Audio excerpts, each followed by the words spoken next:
This is all wrong. I shouldn't be up here. I should be back in school on the other side of the ocean. Yet you all come to us young people for hope. How dare you! Boring. Boring. Boring. Boring. You got it work. Don't tell us what we're going to feel. We're trying to solve a problem. Don't tell us what we're going to feel. I'm not telling you. Because you're in no position to dictate that. Remember what you're doing. You're in no position to dictate what we're going to feel.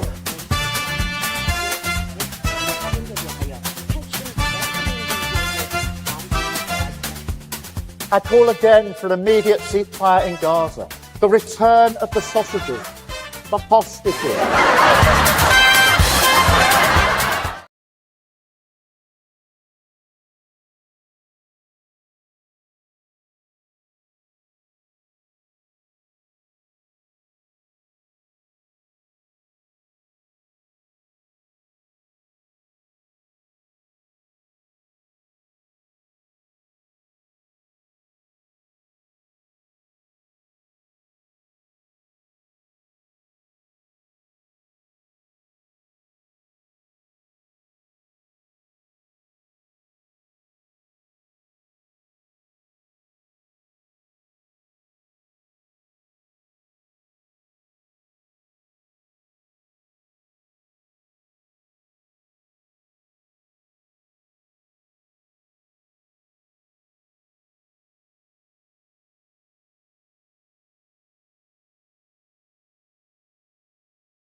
This is apologies. I understand there was some sound problem there. So let me reiterate for those of you who couldn't hear me before. I'm Lembit Öpik, and I'm talking about the steel industry today. I'm talking about my frustrations with the way that British manufacturing has been systematically ruined by successive governments. What you're seeing here is the Trident, Hawker Siddeley Trident, an aircraft which was in fact created, invented, designed and built in Britain with British steel. The frustration I have, and my appeal to you today, is to think about this in your own time. My frustration is that we hear warm words from ministers such as Chris Bryant MP saying they're going to support British steel. They're going to help 50% of all steel used in the United Kingdom's manufacturing industry be homegrown. But we couldn't produce something like the aircraft you see on the screen today. We are simply incapable of doing it. Successive governments, Labour and Conservative, have collectively ruined our manufacturing base.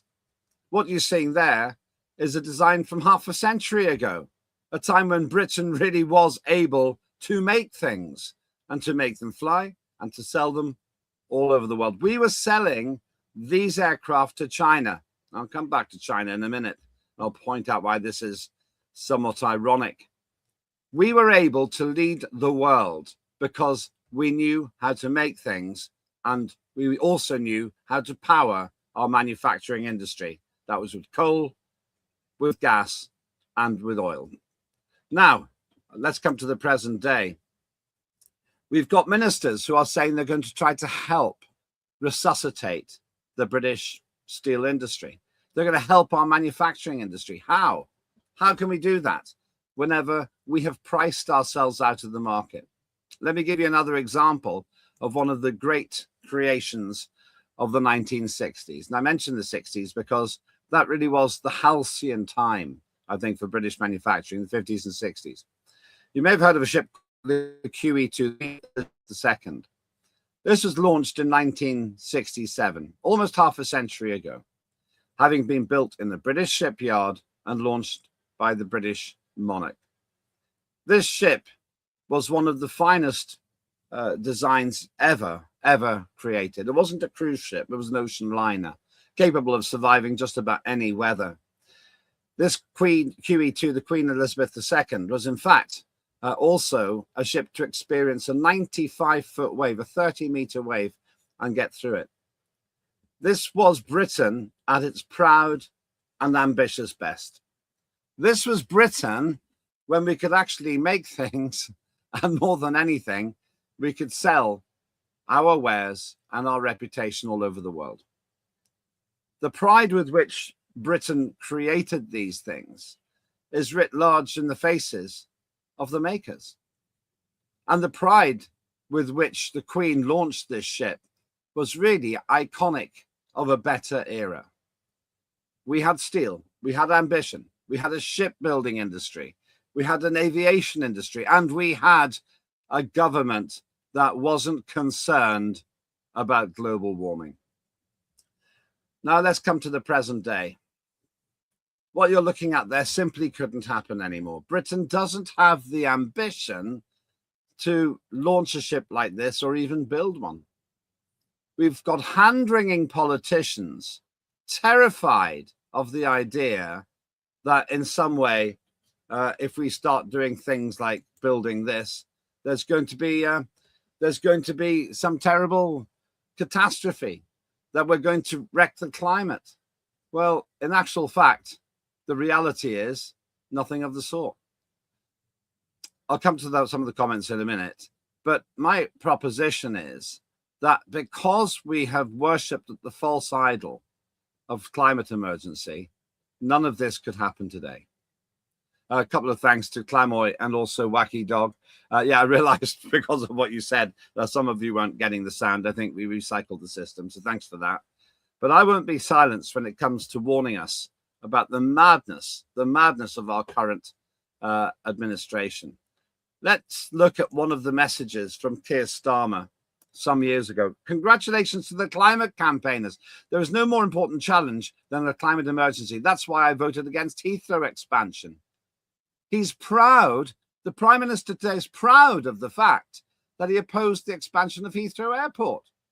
Now think about this. Britain has been trying to expand Heathrow Airport for maybe 20, 30 years, just an extra runway. In that time, China has either built or expanded 100 airports. That's right, 100 airports. And we couldn't even build a single extra runway for Heathrow or Gatwick. This is the lack of ambition with our current administration. There's somebody else who's responsible for this as well. And that's Ed Miliband. He's the energy minister. Here's a not very flattering photograph of him. He'll tell you there's a climate emergency. He'll tell you that carbon dioxide is our enemy. He'll tell you that somehow we have to decarbonize our entire industry. And he'll do it with a glee and a religious fervor, which pretty much shows his attempts to do this are fueled not by a scientific understanding of CO2, which is in fact the gas of life, but rather from this cultist assumption that it's good to stop the emission of CO2. But what's the consequence of this?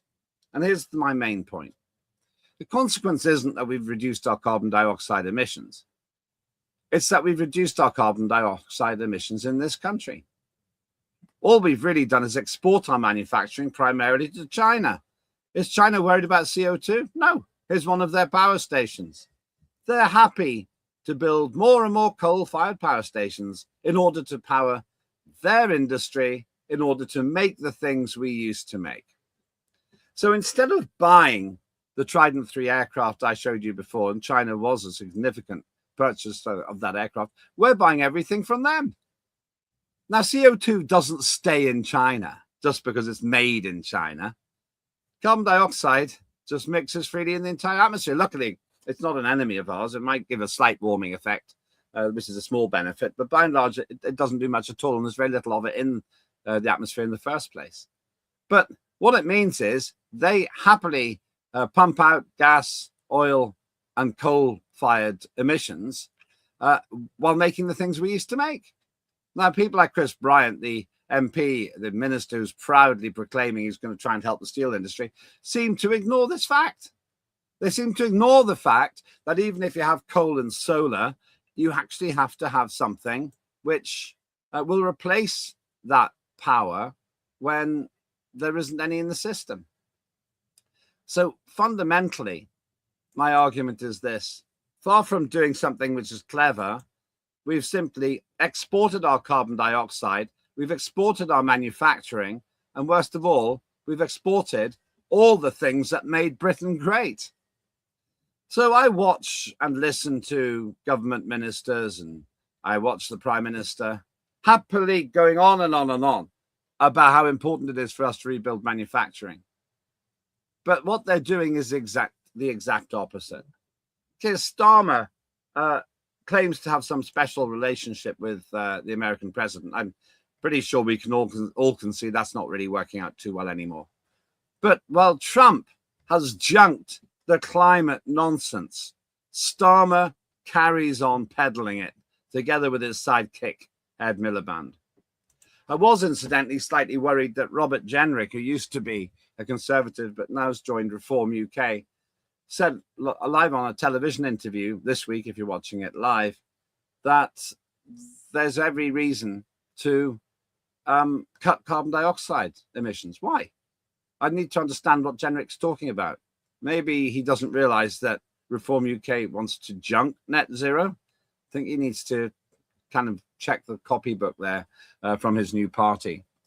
But with the exception of Reform, which does show some signs of abandoning this climate madness, all the other parties are in collusion. The Lib Dems, the Greens, obviously, the Labour Party, and up to a point, the Conservatives, who were instrumental in putting this into law.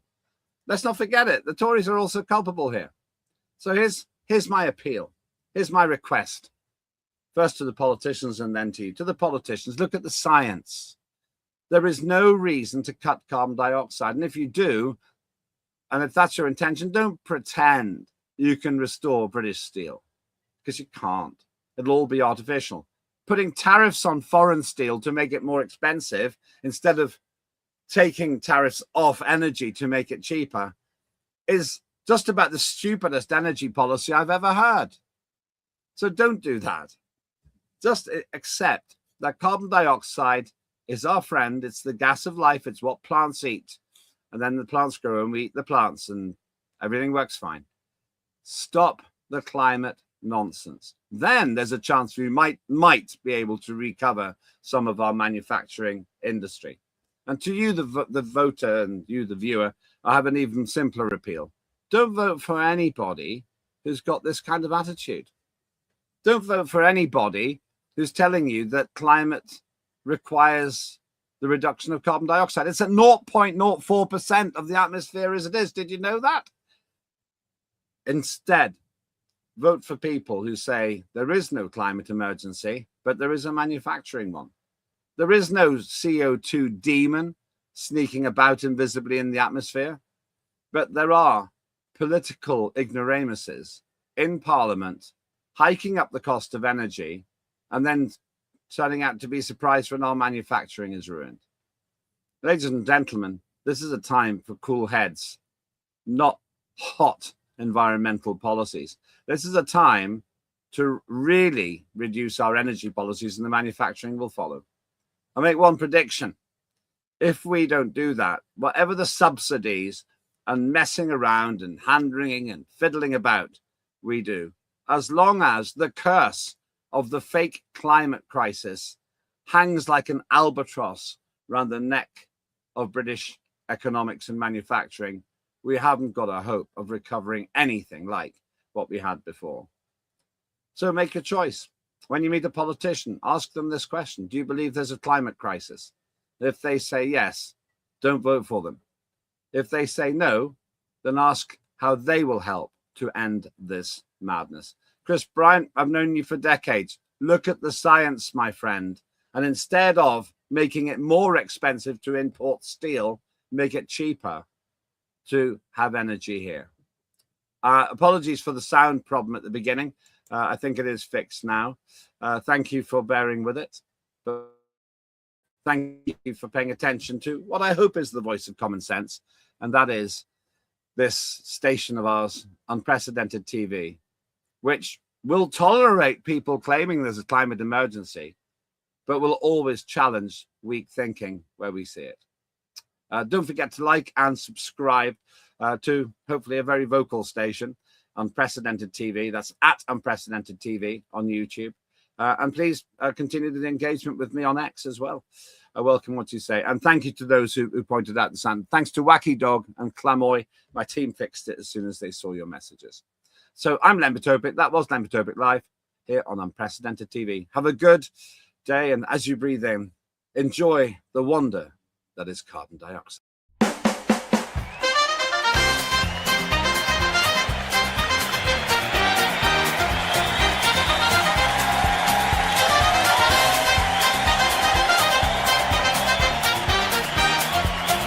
Immediate ceasefire in Gaza. The return of the sausages.